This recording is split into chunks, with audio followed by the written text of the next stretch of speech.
plan to visit New Zealand for a very short period, you will need to request for the New Zealand Electronic Travel Authority (NZETA).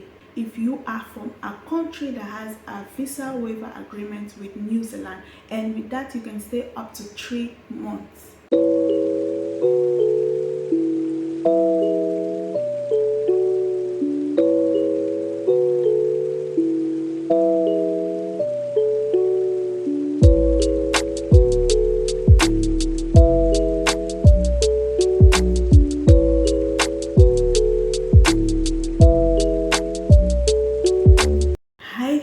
Welcome again to my YouTube channel. I'm still your girl Virtues Undisputed. Thank you for always taking the time to check out this channel. If you're new here, you're welcome. Please do well to subscribe and be a part of this family. And to all of you my returning subscribers, you all are the absolute best. You all know how we do it on this channel. Like this video, drop your comments, and turn on your post notification so that whenever I post a video, you all will be notified. Now let's hop right into today's video.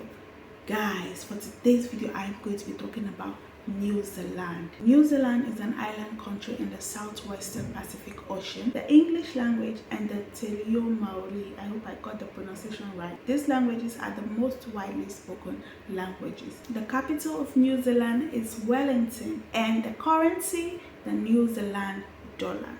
If you plan to visit New Zealand for a very short period, you will need to request for the New Zealand Electronic Travel Authority (NZETA) before you can travel, especially if you are from a country that has a visa waiver agreement with New Zealand, and with that you can stay up to 3 months. But if you're not a citizen of a country which has a visa waiver agreement with New Zealand, then you would have to get a visitor's visa, otherwise known as the tourist visa. And the fastest and easiest way to get this visa is online.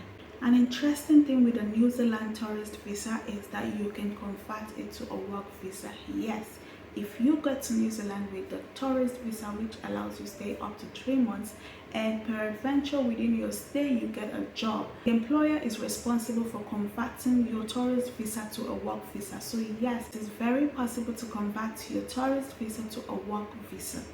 We also have the work visa. To work for a few years or maybe even settle in New Zealand, you would have to get the work visa or the resident visa. And to get this, you need a job. Then we also have a transit visa applicable to people who are traveling to New Zealand via an Australian airport. Now, for the purpose of this video, I am going to be centering on a particular type of visa that is like the fastest route to which people are traveling to New Zealand day in, day out now.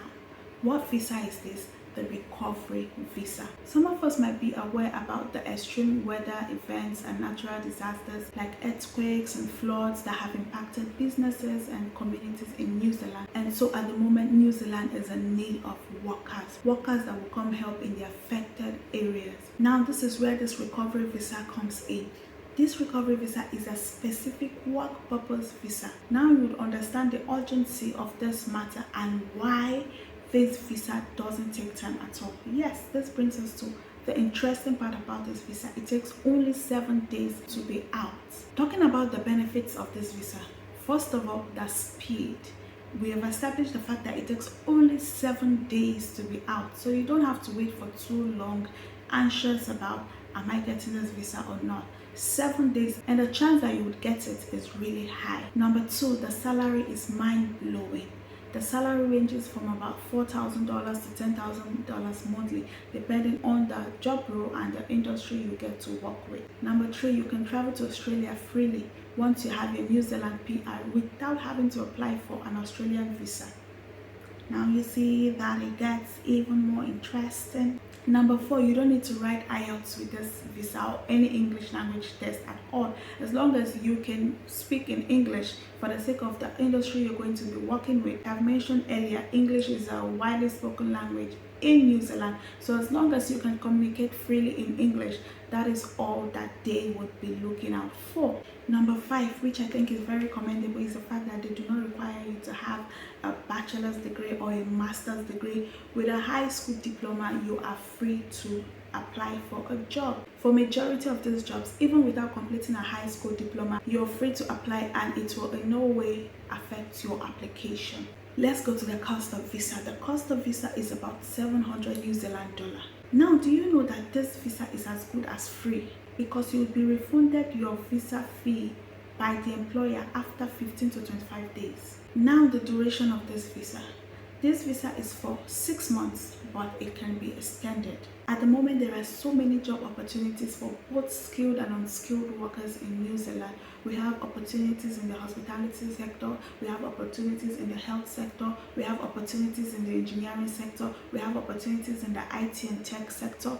A lot of job opportunities, guys. For instance, in the hospitality sector, you can work in hotels and restaurants as kitchen helpers, as housekeepers, as dishwashers, as janitors. You can work in the reception as a front desk officer. You can work as an event manager, as a chef, as a CCTV operator. There are also supermarket jobs, there are cashier jobs, there are storekeeping jobs, there are store managing jobs. You can work as a driver, and then even in the healthcare sector, you can work as a caregiver, you can work as a nursing assistant. There are a lot of jobs at the moment in New Zealand, and these jobs are definitely in high demand.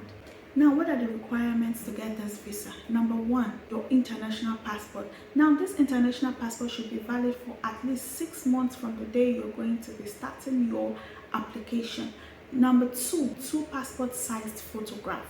Number three, you need your work contract from an employer in New Zealand. That is to say that before you are even going ahead to apply for this visa, you should have first applied for a job and gotten a job, then go ahead to use the work contract to apply for the recovery visa. This work contract that will be required of you is going to specify your work details in full, your contract duration, your benefits, salary, and all. Let me quickly add that the easiest way to get this recovery visa is being in New Zealand already as a tourist. So you can choose to go as a tourist to New Zealand, and while in New Zealand get a job and then go ahead to get the recovery visa. But that is not to say that you cannot get the recovery visa from anywhere at all. Even from outside of New Zealand, you can always get the recovery visa. But first things first, you have to apply for a job online and then go ahead to apply for the recovery visa after you have gotten the job. If you want to know websites you can use to get these jobs, I recommend Indeed, I recommend LinkedIn, I recommend Google, I recommend Glassdoor, and another one, the seek.co.nz. You can always do these applications yourself. You do not need any agent at all to work this application for you. It's so easy and not at all stressful.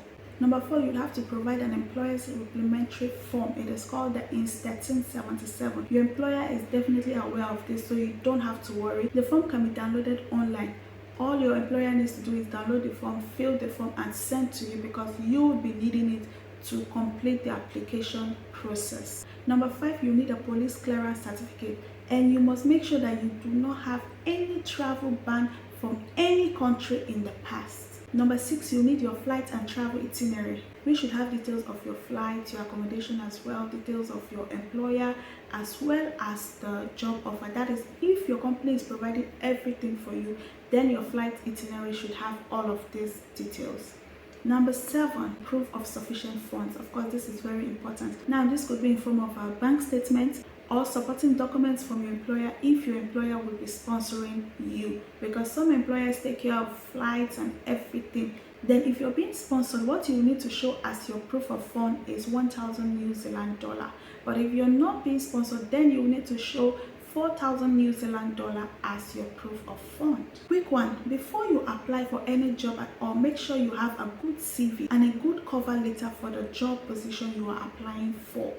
The employer's supplementary form, which is the INS 1377, can be downloaded from the New Zealand government immigration website. Now you need to know the steps to apply. I'll be dropping a link in the description box. All you need to do is click on the link and it takes you straight to the website. First thing you need to do is select specific purpose or event as the type of visa you are applying for. Next, you click on order and write recovery visa in the box that appears. Then for the length of stay, select 6 months or less. Then upload the filled employer's supplementary form, that is the INS 1377, as the evidence required for the special purpose or event work visa in the upload document section. Then you'll be required to pay the visa fee of 700 New Zealand dollar. All you have to do afterwards is wait for a decision in 7 days or even less. Who is trying this out? Who is applying for that job today in New Zealand and taking up the recovery visa? Let me know in the comment section.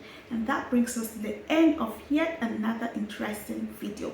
If you enjoyed this video, please do well to leave a like, drop your comments, and turn on your post notification so that whenever I upload another video, you will be notified. And please do well to subscribe if you're yet to. That'll be it, guys. Until I see you again on another video. Peace out.